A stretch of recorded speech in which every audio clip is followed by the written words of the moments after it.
नमस्कार। द देसी अड्डा पर आपका स्वागत है। मैं हूं राकेश तिवारी।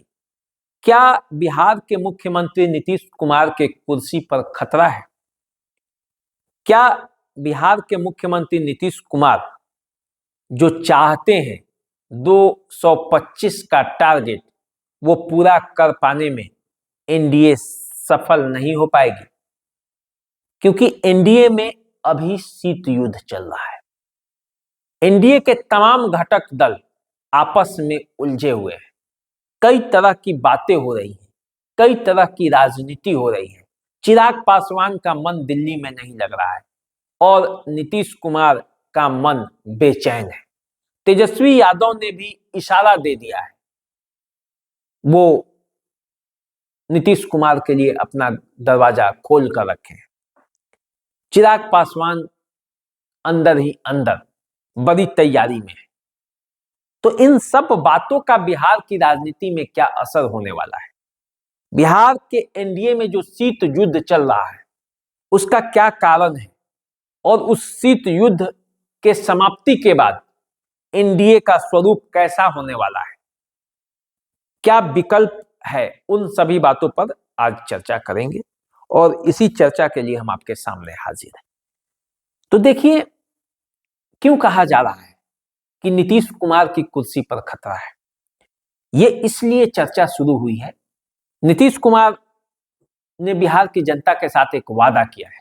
वादा यह किया है कि 2025 का जो चुनाव होगा उसमें एनडीए 225 सीटें जीतेंगी, यानी कि 2010 से भी बड़ी विक्ट्री होगी।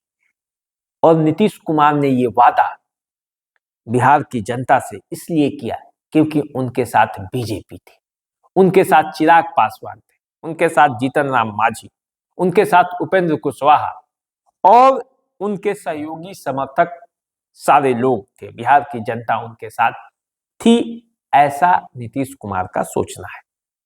तो इसीलिए उन्होंने ऐलान कर दिया। लेकिन अब जबकि एक टेलीविजन के कार्यक्रम में अमित शाह से यह पूछा गया कि क्या बिहार का जो चुनाव है, क्या बिहार के मुख्यमंत्री की कुर्सी पर नीतीश कुमार 2025 के कैंडिडेट हैं? तो अमित शाह ने बड़ा सधा हुआ जवाब दिया। उन्होंने सीधा सीधा नहीं कहा, उन्होंने ये कहा कि एनडीए में सब कुछ ठीक है, एनडीए पूरी तरह से एकजुट है, बिहार में कोई लड़ाई जो आप लोग लगवाना चाहते हैं वो होगा नहीं। लेकिन उन्होंने सीधा सीधा ये भी नहीं कहा कि हम नीतीश कुमार के नेतृत्व में चुनाव लड़ने जा रहे हैं और जब चुनाव का परिणाम आएगा तो नीतीश कुमार बिहार के मुख्यमंत्री की कुर्सी पर विराजमान होंगे।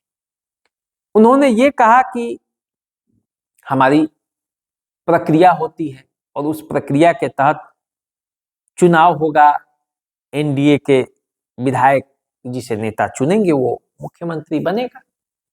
तो स्वाभाविक है कि नीतीश कुमार मुख्यमंत्री हैं, यदि उन्हें चुनेगा तो वो बनेंगे। कहने का आशय यही था।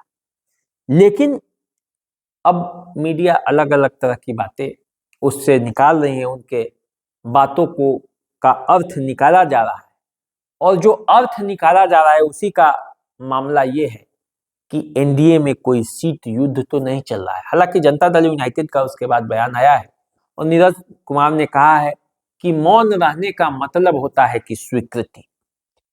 तो कंफ्यूजन बीजेपी और जनता दल यूनाइटेड में नहीं है, ये सार तत्व उनका कहना है। लेकिन कहीं ना कहीं से एनडीए में शीत युद्ध चल रहा है। देखिए कैसे चल रहा है। एक तो नीतीश कुमार मुख्यमंत्री होंगे कि नहीं होंगे, ये मामला है। दूसरा मामला ये है कि चिराग पासवान का मन क्यों नहीं केंद्र की राजनीति में लग रहा है। चिराग पासवान ने ये कह दिया है कि वो विधायक बनना चाहते हैं और उनका जो प्राथमिकता है वो बिहार है। तो ये जो चिराग पासवान के मन में जो ये बिहार प्रेम जागा है, हालांकि उनका बिहार प्रेम पहले से ही है, उनके पिता का भी बिहार प्रेम था क्योंकि वो बिहार के ही रहने वाले हैं। तो इसलिए चिराग पासवान अब केंद्र की राजनीति से यदि बिहार की राजनीति में आना चाहते हैं तो क्या इसके पीछे बीजेपी भी खड़ी है? क्या बीजेपी चाहती है कि चिराग पासवान बिहार के मुख्यमंत्री के रूप में आगे आए, या फिर बीजेपी कोई अपना जो पार्टी का नेता है उसे बनाना चाहती है? क्योंकि बीजेपी के मन में तो एक मलाल है, क्योंकि आज तक हिंदी बेल्ट में लगभग सभी स्टेट में बीजेपी अपना मुख्यमंत्री बना चुकी है, लेकिन बिहार एक ऐसा राज्य है जहां आज तक बीजेपी अपना कोई मुख्यमंत्री नहीं बना पाई। ये मलाल तो उसके मन में है।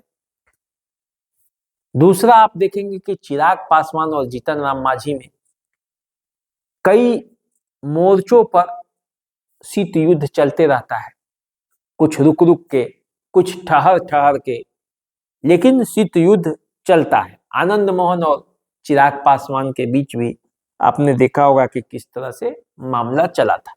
जनता दल यूनाइटेड और बीजेपी में भी रह रह के कई मुद्दों पर खटपट हो जाती है, लेकिन वो इतनी बड़ी नहीं है कि पार्टी एक दूसरे का साथ छोड़ दे। लेकिन कुल मिलाकर देखा जाए तो एनडीए में भी शीत युद्ध चल रहा है, और एनडीए में जो शीत युद्ध चल रहा है वो कहीं से जायज इस बात के लिए नहीं है कि यदि 225 सीटों का लक्ष्य रखा गया है और ये शीत युद्ध चलता रहा तो विपक्ष इसका लाभ लेगा, क्योंकि तेजस्वी यादव ने भी अपना पासा फेंक दिया है और ये कह दिया है कि नीतीश कुमार के लिए हमारे दरवाजे अभी भी खुले हुए हैं, और यदि नीतीश कुमार के लिए तेजस्वी यादव का दरवाजा खुला हुआ है तो नीतीश कुमार पर दबाव बीजेपी ज्यादा नहीं बना सकती। भले ही ये नीतीश कुमार की आखिरी पारी है, भले ही 2025 का चुनाव उनका अंतिम चुनाव साबित हो सकता है, लेकिन नीतीश कुमार अभी उतने कमजोर भी नहीं हुए हैं जितना उन्हें समझा जाता है। क्योंकि परिस्थिति चाहे जो हो, किसी का वोट हो, लेकिन जीत का जो पैमाना है उसमें नीतीश कुमार का स्ट्राइक रेट हमेशा ठीक हो जाता है। मुश्किल परिस्थितियों में भी नीतीश कुमार जीत ले जाते हैं। तो विकल्प के अभाव में ही सही, लेकिन नीतीश कुमार बिहार की राजनीति में आज भी प्रासंगिक बने हुए हैं, और यदि बात होती है चेहरों की तो उसमें नीतीश कुमार आगे दिखते हैं, और इसीलिए नीतीश कुमार का मन जो है वो मुख्यमंत्री की कुर्सी के लिए अभी भी उतना ही करता है जितना 2005 में करता था। क्योंकि नीतीश कुमार अभी भी कभी ये नहीं कहे हैं कि ये चुनाव जो हमारा अंतिम चुनाव है इसके बाद हम मुख्यमंत्री नहीं रहेंगे, या मुझे मुख्यमंत्री इस बार बना दीजिए। कभी नहीं। नीतीश कुमार अपने विकास कार्यों को आज भी गिनाते हैं, आज भी 2005 के पहले के बिहार का दर्शन लोगों को कराने लगते हैं। आज भी जब बात होता है तो नीतीश कुमार खुलकर बिहार के विकास के लिए अपनी जो दावेदारी है वो ठोकते हैं और कहते हैं कि बिहार का विकास में जो उनसे बन पाया वो जनता के लिए किए, सबको उनका हक दिलाए, महिलाओं को भी हक दिलाए, पिछड़ों को भी हक दिलाए, अति पिछड़ों को भी सम्मान दिलाया। तो नीतीश कुमार की भी दावेदारी ये बनती है।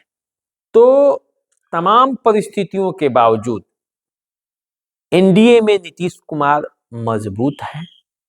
बीजेपी चाहकर या न चाहकर भी नीतीश कुमार को इग्नोर नहीं कर सकती।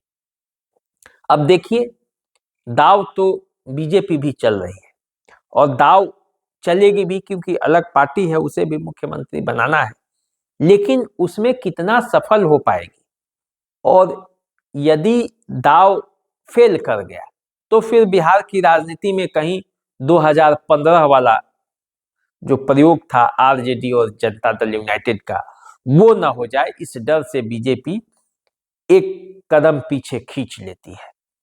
तो अब देखिए, 2025 और 15 के बीच तो गंगा में बहुत पानी बह चुका है। बिहार के राजनीति में कई परिवर्तन आए हैं, नीतीश के तेवर और कलेवर में भी बदलाव आया है।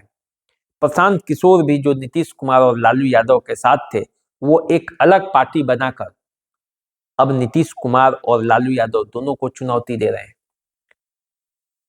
कई मोर्चों पर महागठबंधन में भी खटपट जारी है और महाराष्ट्र और हरियाणा के जीत के बाद बीजेपी के हौसले भी बुलंद हैं। तो इन बुलंद हौसलों के बीच बिहार की राजनीति कैसे बदलेगी, कैसे उसमें परिवर्तन होगा, ये देखने की बात है और आने वाले समय में पता चलेगा। तो आप हमारे साथ बने रहिए, हम आपको और भी बातें बताएंगे, खबरों के बारे में आपको जानकारी देते रहेंगे। चैनल को सब्सक्राइब कर लीजिए, फेसबुक इंस्टाग्राम पे हमें फॉलो कीजिए। अभी दीजिए इजाजत, नमस्कार।